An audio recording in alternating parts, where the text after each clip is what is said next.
আজ একদম সকাল সকালই চলে এসেছি ওপরের ঘরে। না না, শরটাং ঘুম থেকে উঠে ওপরে চলে আসেনি। তার আগে বড়মশাইকে অফিসে পাঠিয়েছি, তার আমার ঠাকুর জাগিয়েছি, এরপরে একটু চা খেয়ে চলে এসেছি ওপরে। ছেলে মেয়েগুলো এখনও ঘুমাচ্ছে। মেয়েটার তো এখনও স্কুল খোলেনি, তার তো এখনও পুজোর ছুটি চলছে, আর ছেলেরও এখন ছুটি।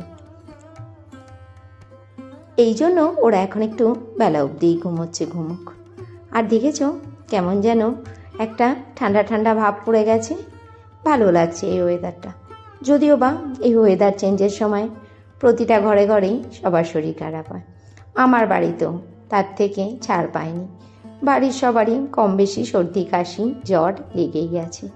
এই সিজন চেঞ্জের সময় এই শরীর খারাপটা যে কী বিরক্তিকর প্রতিটা বছর। এটা হবেই। একবার এই শীত আসার আগে, আবার শীত যাওয়ার আগ দিয়ে আবার গরম পড়ার সময়, মানে একাকার কাণ্ড। এটা যেন আমাদের বার্ষিক অনুষ্ঠান হয়ে গেছে। সকালবেলাতে আজকে ভাবলাম ওপরের ঘরদোরগুলো ঝাড়টার দিয়ে পরিষ্কার করে পুছে নিই।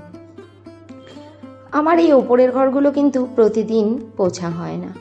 ঝাড়ও খুব একটা যে রোজ দেওয়া হয় তা নয়, আর ওপরের ঘরগুলোতে খুব একটা ব্যবহার হয় না। এই জন্যই ওপরের ঘরগুলো রোজ ঝাড় দিয়ে পোছাও হয় না। ঠাকুর ঘরটা প্রতিদিন পুছে নিই। আর আজ ভাবলাম পুজো তো একদম চলেই এসেছে, তার জন্য ওপরের ঘরদোরগুলোকে ঝাড়পাট দিয়ে একটু পুছে নিই।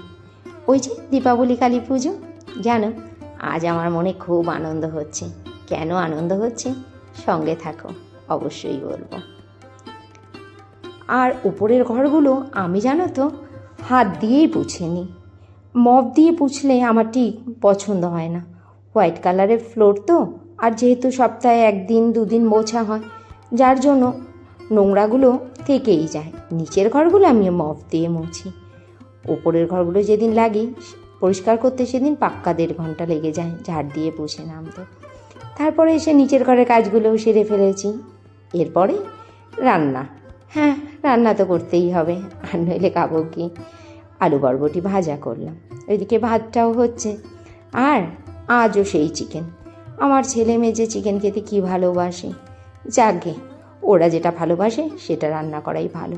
আর না হলে সেই যে খাওয়ার পাতে বসে গাইগুই শুরু করে দেবে।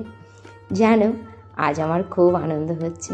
বললাম না কেন, আজ আমি আমার বান্ধবীরা মিলে যাচ্ছি ঠাকুর দেখতে।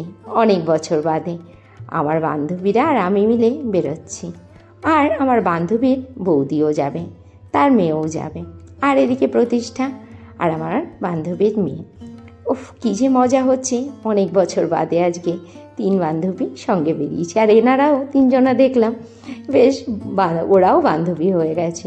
যদিও বা আমার মেয়ে সবচাইতে ছোট ওদের মধ্যে, তাতে কি হয়েছে, ও দিদিদের সাথে বেশ ঘুলে মিলে গেছে। আর এই যে চম্পা, মৌমিতা, আর ওই যে পেছনে হলুদ চুড়িদার পরে আছে, ওটা হচ্ছে চম্পার বৌদি। আর আমরা চলে এসেছি যে কোথায় যেন, তাহিরপুরে। হ্যাঁ, আজকে হচ্ছে ফার্স্ট ডে প্যান্ডেল হোপিং। তাহিরপুরেই ঠাকুর দেখে নিলাম একটু ফাঁকায় ফাঁকায়। আর আমার কাণ্ড দেখেছো, বাঁশ ডিঙিয়ে ঢুকে পড়লাম ঠাকুর দেখার জন্য। আর সে যে কী মজা হয়েছিল। ঠাকুর সব দেখে নিয়ে তারপরে একটু খাওয়া দাওয়ার পালা। ঘুগনি খেলাম এখান থেকে, খেয়েছি ঘুগনি, আইসক্রিম, ফুচকা। ওফ, মেলার এই ঘুগনির কিন্তু স্বাদ অনবদ্য। বাড়িতে যত স্বাদ করি ঘুগনি বানাই না কেন, এই স্বাদ কিন্তু আর পাওয়া যায় না। এরপরে একটুখানি মেলায় ঘুরে তারপরে আবার সেই ট্রেনে করে বাড়ি আসার পালা।